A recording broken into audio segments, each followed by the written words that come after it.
Hello students, चलो आज law of segregation की बात करते हैं जो कि मेंडल का सेकंड लॉ है।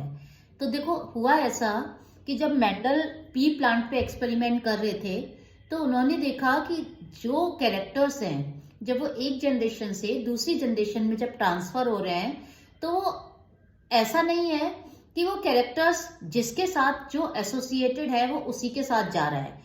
मिक्स एंड मैच उसको मिल रहा था।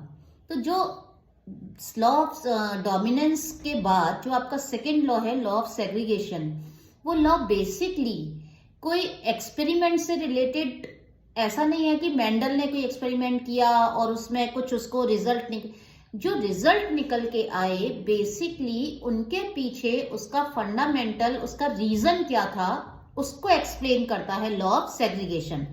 तो चलिए स्टार्ट करते हैं कहानी कुछ ऐसे है कि देखो, आप सभी को पता है कि जितने भी आपके यूकैरियोट्स हैं, जितने भी ह्यूमंस, प्लांट्स हैं, सभी कैसे हैं? डिप्लॉयड हैं। एंड डिप्लॉयड का मतलब आपको बहुत अच्छे से मालूम होगा कि एक कैरेक्टर के लिए हमारे पास दो अल्टरनेट रहते हैं। जैसे कि सपोज से फॉर एग्जांपल अगर मैं पी प्लांट की बात करूं तो पी प्लांट में अगर हम हाइट एक कैरेक्टर कंसीडर करें तो हाइट के लिए हमारे पास जो पी प्लांट है उसके पास दो ऑप्शंस हैं। या तो पी प्लांट हाइट के मामले में टॉल होगा या फिर वो ड्वार्फ होगा।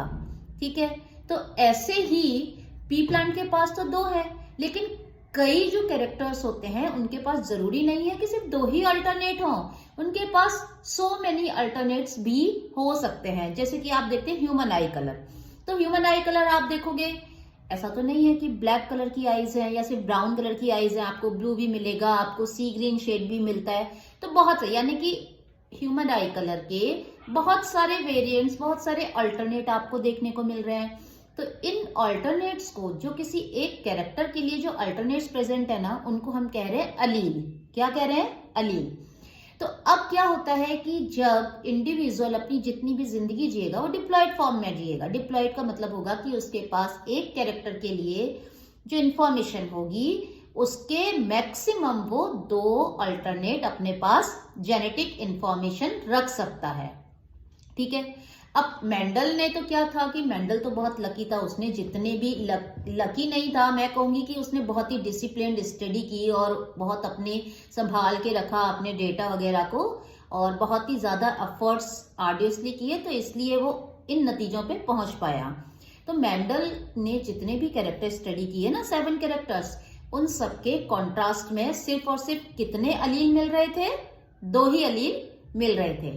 अब 2 अलील मिलेंगे तो बिकॉज पी प्लांट डिप्लॉयड है, तो वो जो डिप्लॉयड होगा तो वो मैक्सिमम कोई भी अलील जब एक बार में रखेगा तो वो 2 ही अलील मिलेंगे उसके पास। अब हुआ क्या कि जब नई जनरेशन बनी तो उसने देखा कि सपोज टॉल प्लांट उसने लिया और पर्पल कलर का फ्लावर लिया। फ्लावर कलर क्या लिया? पर्पल। उसको फ्लावर कलर के लिए भी 2 था, पर्पल एंड व्हाइट, और हाइट कैरेक्टर के लिए 2 उसके पास था, टॉल एंड ड्वार्फ। तो सपोज उसने लिया टॉल और पर्पल, उसको उसने कॉम्बिनेशन क्रॉसिंग किससे करवाया? उसने करवाया ड्वार्फ एंड व्हाइट के साथ। तो उसने देखा कि जो जनरेशन होती है, फर्स्ट जनरेशन में तो लॉ ऑफ डोमिनेंस को फॉलो करता है, सेकेंड जनरेशन में ऐसा नहीं है कि टॉल हमेशा पर्पल के साथ ही जाएगा, पर्पल आपका जो है वो ड्वार्फ के साथ भी आ रहा था। तो उसने कहा कि भाई ऐसा कैसे हो गया? अभी तक तो जो टॉल वाला अलील था वो किसके साथ अटैच था? पर्पल वाले के साथ। अब ड्वार्फ वाला आ गया उसके साथ। तो इसका जो उसने रूट कॉज निकाला वो ये निकाला कि जब सेक्सुअल रिप्रोडक्शन होता है तो उसके वक्त जब जाइगोट बनता है, जिससे कि पूरा एम्ब्रियो और पूरा इंडिविजुअल डेवलप होगा, वो जाइगोट बनने से पहले गैमिट बनते हैं। और सेक्सुअल रिप्रोडक्शन में मेल और फीमेल गैमिट के यूनियन से ही आपका जाइगोट बनेगा। तो जो गैमिट होते हैं ना, वो गैमिट हैप्लॉइड होते हैं। हैप्लॉइड का मतलब जो उनमें पेयर होते हैं क्रोमोसोम के, वो अनपेयर्ड हो जाते हैं। और अब अनपेयर होने की वजह से गैमिट फ्री है, कोई भी मेल गैमिट किसी भी फीमेल गैमिट के साथ कैसे भी जेनेटिक कॉम्पोजिशन का जो उस वक्त बना है हैप्लॉइड, उसके साथ कंबाइन कर सकता है।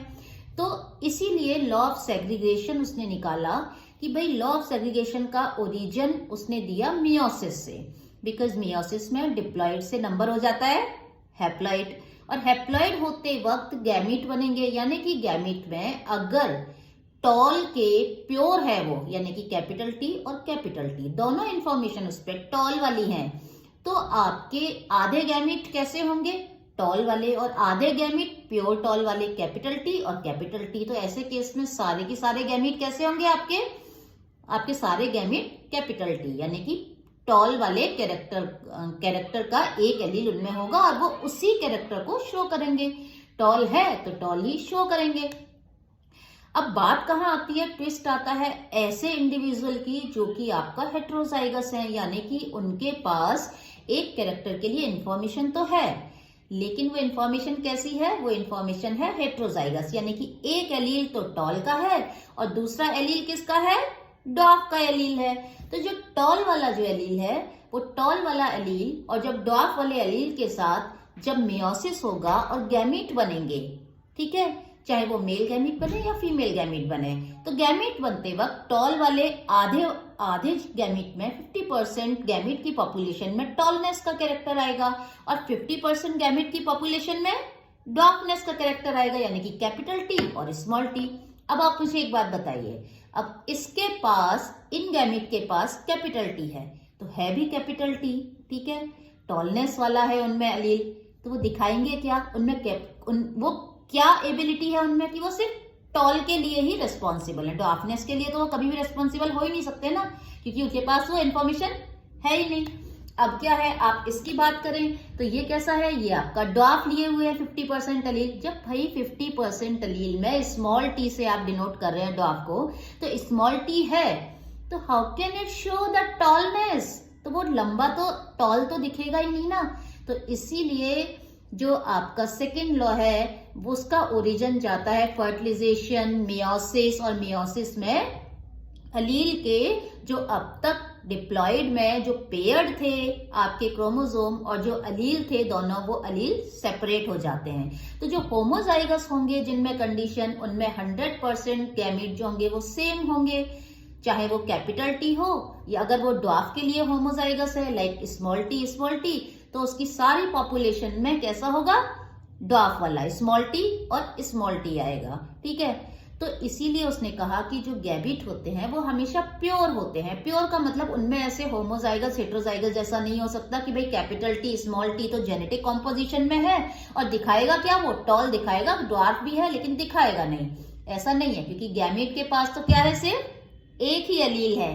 अब चाहे वो कैपिटल टी हो या स्मॉल टी हो, चाहे पर्पल कलर का हो या व्हाइट कलर का हो, तो दिखाएगा वो वही जो उसके पास होगा।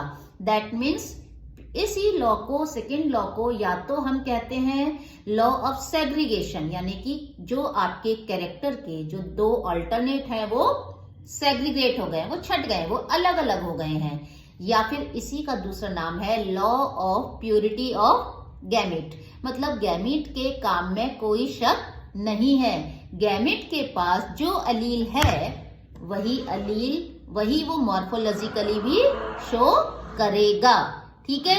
आई बात समझ में, इसीलिए इसको प्यूरिटी ऑफ गैमीट कहते हैं, क्योंकि गैमीट तो हैप्लॉइड है, उसके पास सिर्फ एक ही अल्टरनेट मिलेगा, एक ही एलील मिलेगा और जो मिलेगा वही वो शो कर सकता है। तो गैमीट में होमोजाइगस और हेट्रोजाइगस जैसी सिचुएशन तो आनी ही नहीं है। तो आप चाहे इसे प्यूरिटी ऑफ गैमीट का लॉ कहें, मेंडल का सेकेंड लॉ कहें, या फिर आप इसे क्या कहें, लॉ ऑफ सेग्रीगेशन। सेग्रीगेशन का मतलब है कि जो दो आपके एलील है वो सेग्रीगेट हो गए हैं, ठीक है। प्योरिटी का मतलब है कि जो एलील जिस गैमीट के पास है वो वही दिखाएगा, ऐसा नहीं है कि कोई कैरेक्टर हाइड हो रहा है या कोई डोमिनेंट हो रहा है। तो इतनी सी बात बस आपके लॉ ऑफ डोमिनेंस के बाद जो सेकेंड लॉ आ रहा है आपका law of purity of gamete, उसमें आपको बतानी है। और इसका ओरिजिन एक्सप्लेनेशन के लिए आप क्या देंगे, इसके एक्सप्लेनेशन के लिए आपको बताना पड़ेगा कि इंडिविजुअल्स डिप्लॉयड होते हैं, गैमेटोजेनेसिस के दौरान वो कैसे हो जाते हैं, हैप्लॉइड हो जाते हैं, क्योंकि उनमें मेयोसिस डिवीजन रहता है और मेयोसिस के कारण उनमें हैप्लॉइड सिचुएशन आने के कारण उनमें गैमेट्स में सिर्फ एक ही एलील प्रेजेंट रहता है। ओके, तो चलो फटाफट से इसके जितने भी क्वेश्चन है वो कर डालो। एक बहुत ही सिंपल सा क्वेश्चन इसमें बार बार पूछा जाता है कि भाई मेंडल का ऐसा कौन सा लॉ है जिससे वो जो यूनिवर्सली एक्सेप्टेड है। यूनिवर्सली एक्सेप्टेड का मतलब देखो कोई उसका कोई डेविएशन नहीं है, उसका कोई भी आपको एक्सेप्शन नहीं मिलेगा। तो वो यही लॉ है आपका, law of purity of gamete. Gamete के काम में कोई शक नहीं है, गैमीट हैप्लॉइड रहेगा और एक ही एलील रखने के कारण जो है वही शो करेगा, यानी कि जीनोटाइप जो उसका है गैमीट का वही उसका फिनोटाइप होगा। तो चलो फटाफट से आज मैं आपको पोस्ट में कुछ सेकेंड लॉ से रिलेटेड क्वेश्चंस दूंगी आज या कल में, तो फटाफट से अटेम्प्ट कर देना। एंजॉय करो, रिलैक्स करो और पढ़ाई करो।